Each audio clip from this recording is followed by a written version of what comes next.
you told 141 sample size. How many were males and how many were females? Because you have told female constables as well.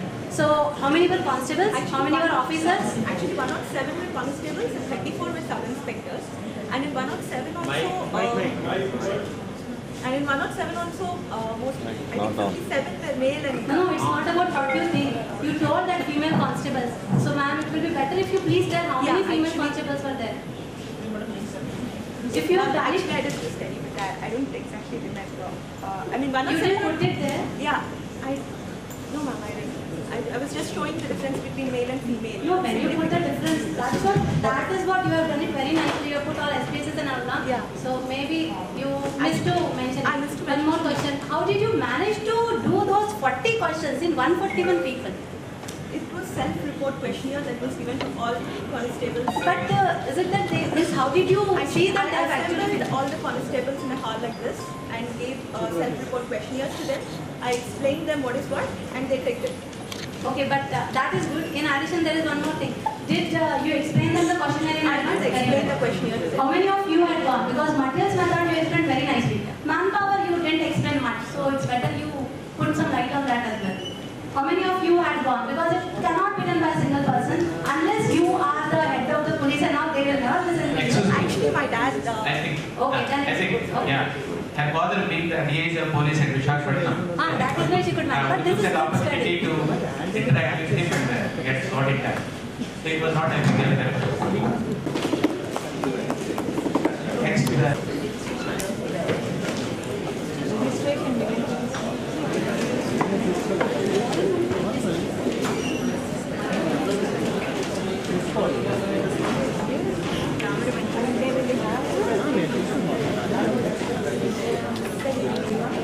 Today I will be presenting a case series and review of literature about the role of cyclosporin as an adjuvant in the management of Stevens-Johnson syndrome and toxic epidermal necrolysis.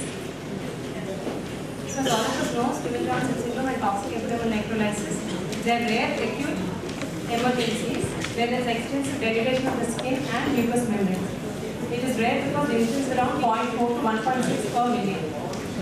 And the most common cause being drugs, mostly sulfonamides and NSAIDs and anticonvulsants. So as far as the guidelines for management of this condition are concerned, there are no standardized therapeutic guidelines. And apart from withdrawal of the offending drug and aggressive management supportive therapy, there are no clear-cut guidelines. There is also controversy about the kind of drugs that are being used.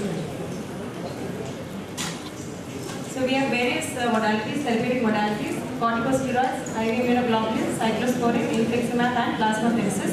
And there is controversy regarding the use of corticosteroids in this condition because in some studies it has shown that corticosteroids actually prolong the duration of hospital stay and also increase the mortality.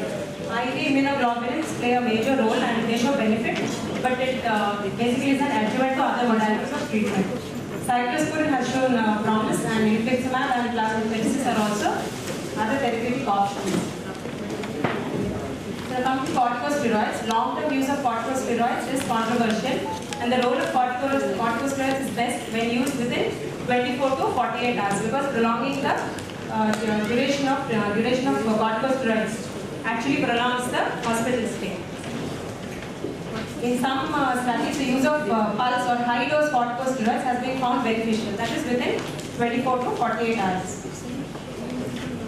Now, intravenous immunoglobulins, many case reports and uncontrolled clinical studies have shown benefit in the management of PN and it should be given in a high dose, that is 3 grams per kg total dose given over a period of 3 to 4 days. That means per day it is 0.75 to 1 gram per kg. So, but here cost is the limiting factor in countries like India. Cyclosporin, there have been a lot of reports and studies showing the benefit in the management of Stevens-Johnson syndrome and PN. And in the present study, methylprednisolone has been given. We have studied 5 cases of toxic epidermal necrolysis, and in that, initially we have given methylprednisolone as an IV infusion for 2 days, followed by the 3rd day. We have stopped methylprednisolone, we have given only for 2 days, and from the 3rd day we have given cyclosporin a dose of 3 milligrams per kg per day. Up to 10 to 21 days, depending on the extent of de-epithelialization. So the methods we use, 5 patients of PN were seen in MIMS and were admitted in the ICU, and all cases gave a history taking a drug trial development of the cutaneous reaction. A detailed history was taken to know the offending drug. Thorough physical examination was done and the body surface area involved was calculated using the rule of 9. And the severity of illness was graded by scoring. See, all the relevant investigations were done and the bacterial cultures were taken from the blood and the skin. Prognosis and the therapeutic options were explained to the patient's relatives. And fluid electrolyte balance was maintained. Nutrition support was given by nasogastric tube. And was I was taken care of by the ophthalmologist. And the present treatment was started because IVIG was unaffordable to the patients. So the treatment regimen followed was, as I said, methylprednisolone was given in a dose of 500 milligrams. It was infused. It was given in 500 ml of 5% dextrose, infused slowly over a period of 3 hours.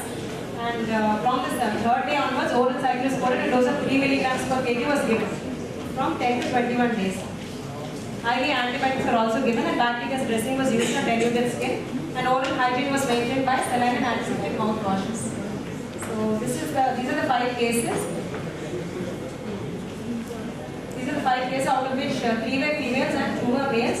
And all of them had a total body surface area involvement greater than 30%. So all of them come to the category of toxic abdominal electrolysis. These are the causal drugs.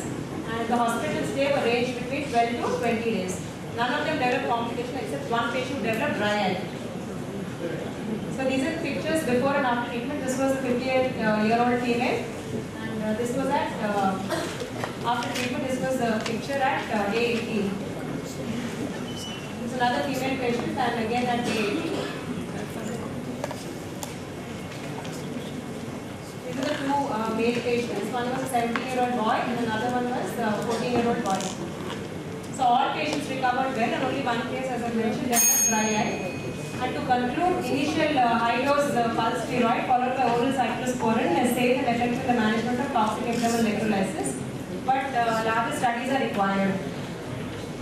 Coming to literature review, a study published in Cutis 2011, they reported the cases of 4 patients with Stevens-Johnson syndrome and toxic abdominal electrolysis who responded to cyclosporin. No other treatment apart from cyclosporin was given. Only supporting therapy and cyclosporin. The dose of 5 milligrams per kg.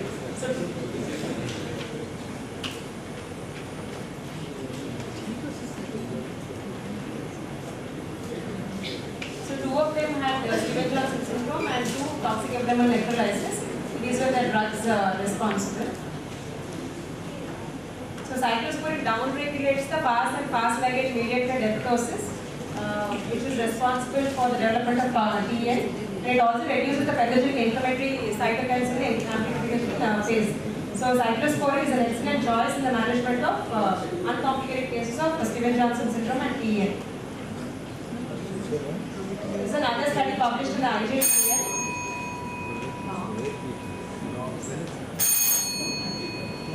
So here they compared a group where it was treated only with cyclosporin and the corticosteroid group.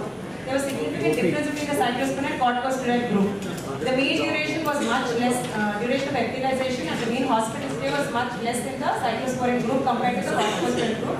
And then the mortality of 2 in the corticosteroid, the duration of cyclosporin is very less. So another study by IJTVL, they reported 3 cases of female toxic. Not directly involved with it or without reporting to the pharmacovigilance program of India, which has every MCI has insisted that every medical college should have a pharmacovigilance cell as we have. And every day I am sending my pages to the clinical side to find out, and you have so many severe cases without reporting us and without reporting us. How come? How come it is like that? My request to all clinicians all through have been even trivial adverse reaction should be informed to us. PVPI has become so important now, and throughout India we are giving lot of input. As a result, the center is so much updating and remodeling different treatment schedules. How come we are away from it?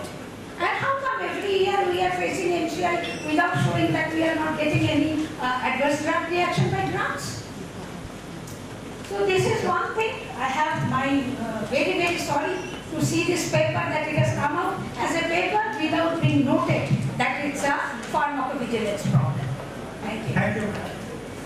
This condition, critical and serious condition, actually has been traditional for last many decades.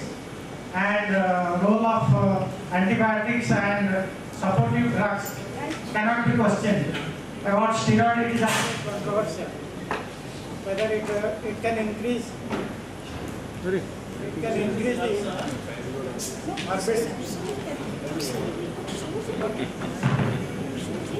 It can increase the morbidity, but about cyclosporine addition, this is also not conclusive at present. It can be added, but this drug trial includes both. It is not an absolute trial on cyclosporine. Now this is open for discussion because time is there. The session will be stopped for 5 minutes. Now it is open for discussion.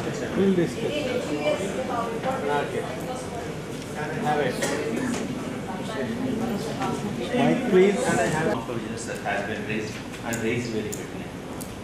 Right? Because it's one of the most important and probably at the same time neglected topic.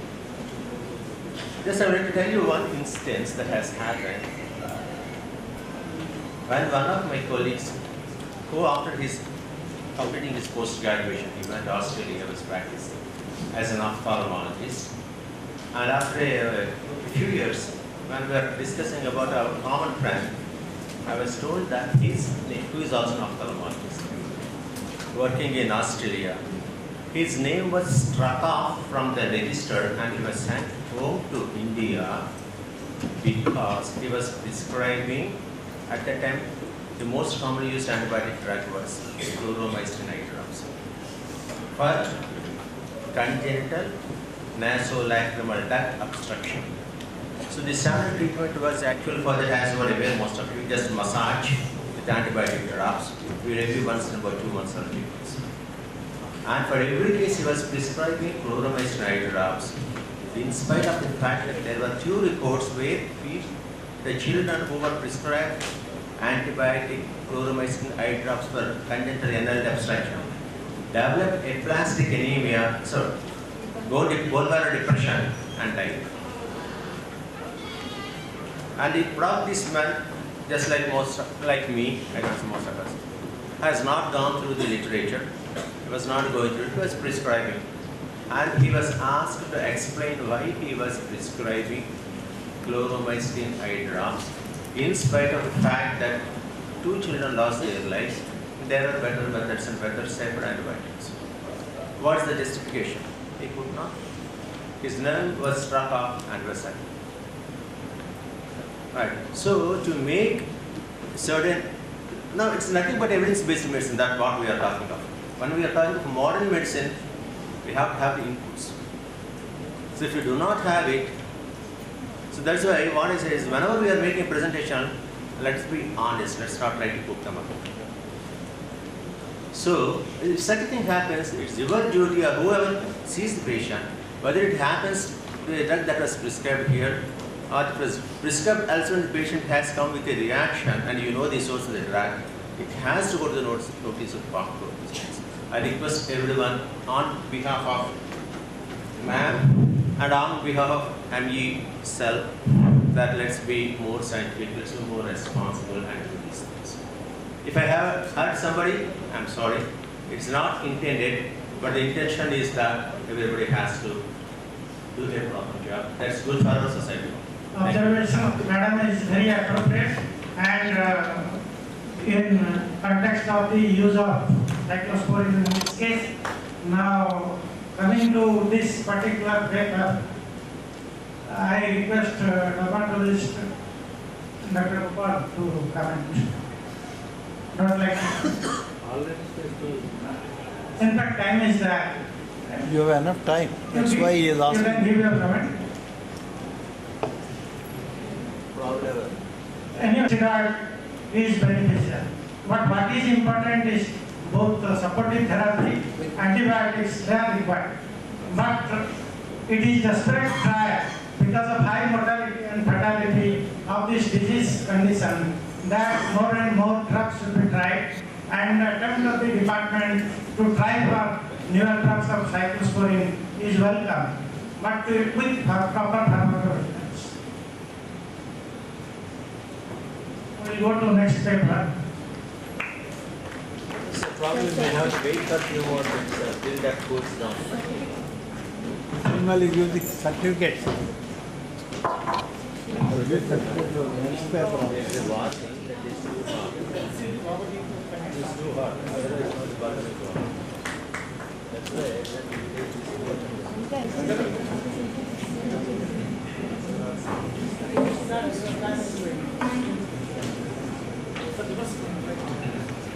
Here, depression is a state of low mood and aversion to activity that can affect a person's thoughts, behaviors, feelings, and physical well-being. According to WHO, every year about 120 million people throughout the world suffer from depression, while only 25% of them are taking effective treatment.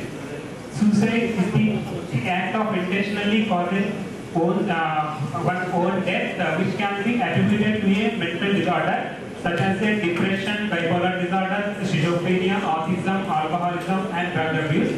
WHO estimates that it is the 13th leading cause of death worldwide. Over 1 million people across the world die by suicide every year, which translates to 3,000 suicidal deaths per day. My aim and objectives are to evaluate the level of depression and suicidal risk among the two study groups that are